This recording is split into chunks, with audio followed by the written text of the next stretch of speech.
Malawi's constitutional court has suspended wearing wigs. You remember those funny wigs they wear in court, right?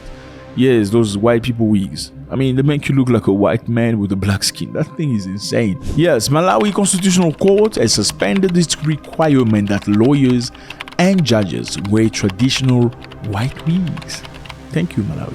And black robes in the courtroom as early season heat wave sweep the southern African nation. So I'm sure you heard that part, right? Heat wave. So it's not because they say this is not for us. We are tired of wearing the white man's hair and stuff. I'm sure that thing kind of stings you or something like that. But because of heat waves.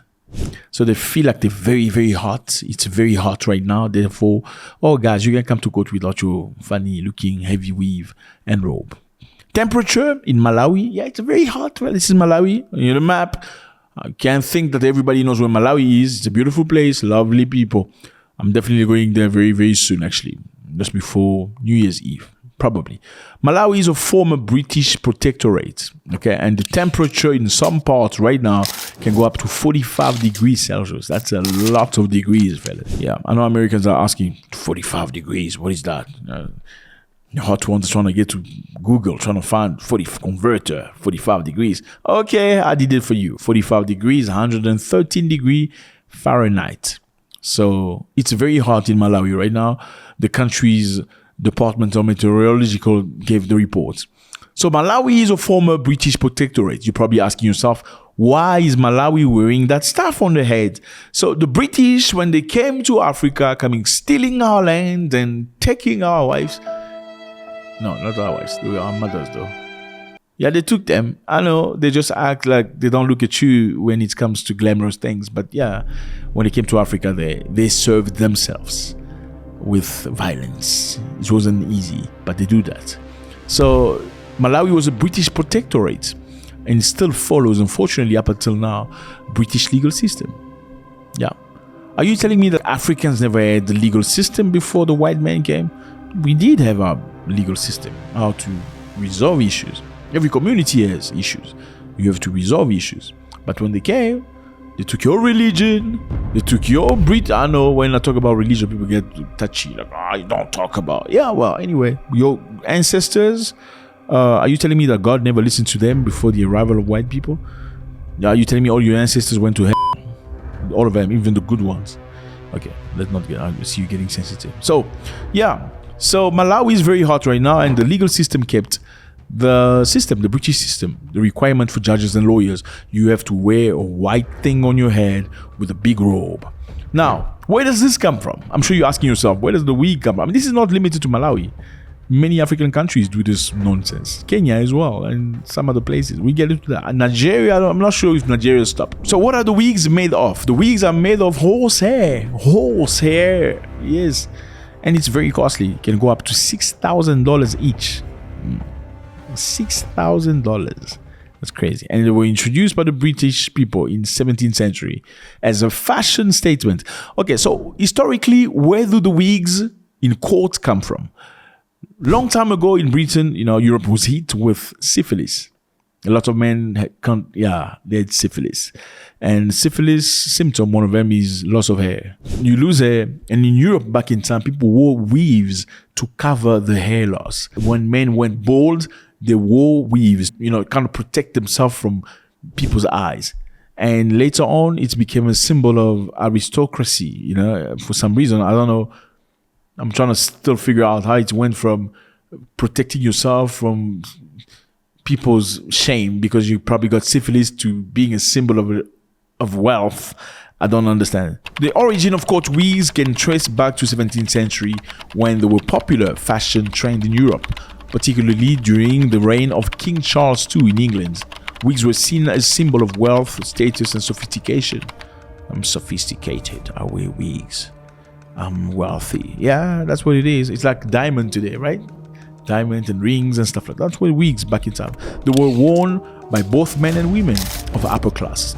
So when you wore weaves back in time, you were perceived as an amazing, whatever that is. As wigs became more widespread, they also began to be adopted by various professionals, including legal profession. lawyers and judges started wearing weaves in courtrooms in ways to project authority and dignity. So weaves then became associated with legal profession and eventually became a traditional part of the court attire. So we do a lot of things today, you don't even know where it comes from. I mean, it's crazy. We don't even ask questions.